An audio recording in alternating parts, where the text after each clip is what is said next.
sa sân mới tụi nó này rồi hơi chắc cả độ hãy hơi mày tao cô tao tụ cô dạo hơi giờ mày chọc hãy chắc cả đi hơi hấp một mày nàng phò cười cả độ tây buộc nàng phò cười cả đi ơi bố bên ní bà già ô lệ hơi mong sợ đâu hơi bước tăng lên ổ khao nồi tụi này bông sơ sần môi tụi nó này rồi hơi chắc cả độ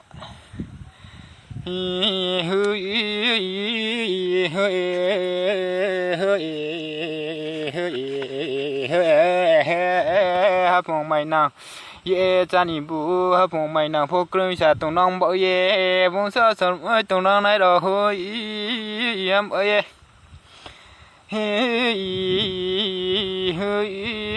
tây buộc na đón chân bu tây buộc nàng phô cười khá độ hơi chắc khá độ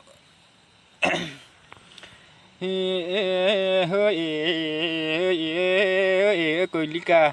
để xong hàng nhà mau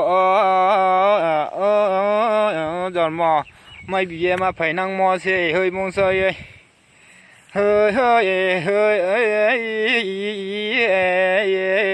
hơi mong bù trang lại cả thôi ba năng mò nó ba bù bù thi ở đi hơi năng mò bài xe hơi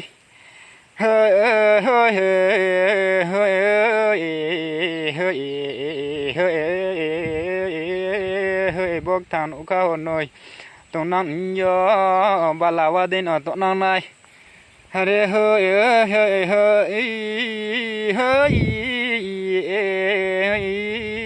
bớt mà có nó xả năng xin nó bồi tao cụ tao thu cụ dạo bông sơ đâu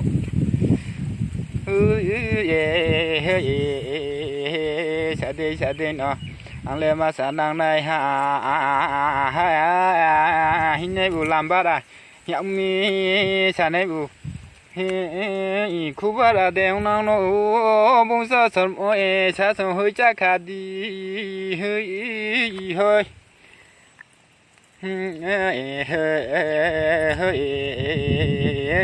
tay vua mà xả môn nó hơi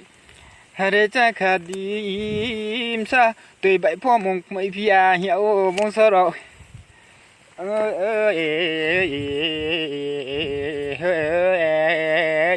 đi nhang đi đi sao mà dù khuy mà em bảo em mà xăm sẽ tin cho nó hơi bông sơ sẵn rồi bay hãy để chắc khá đi hơi bông sơ sẵn rồi sai hơi chắc khá đâu hãy hơi bom ơi tao cô để cho ăn dạo mà phải năng mòn lẹ hơi mong xin ăn tôm phù tao tới ha để ăn sườn thằng mai giặt đồ hơi đó cả là ba để tôm phù đó cả là khai khâu phong thôi để thì mấy món nó bọn bị bỏ đi cóc mà nó dày xin ăn kle mong yêu bông sơ sân mong ý cha trồng cha khát đó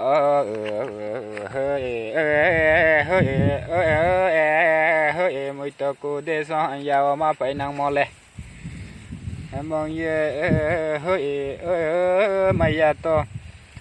để xa để thấy năng xe hơi kia bè kia mày bút rồi lên bởi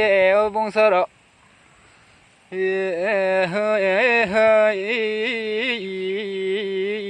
khui bay nói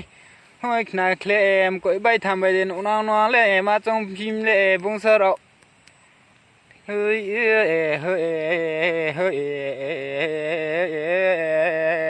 em cội bay tham đến nó bộ mùi to cu để cho hàng giả mà phải năng mò xe hơi cội bay tham bay nó kia sọc sọc phong nó lại năng nó lên mà trong phi ở bông so song mong như sáng nay đông nhà phúc là nay lẹ nó nay nóng xe hơi นาในดงยาพอสาในพอดงเคลก็เกรงไหลไปเบอเจบงซอเราเฮ้ย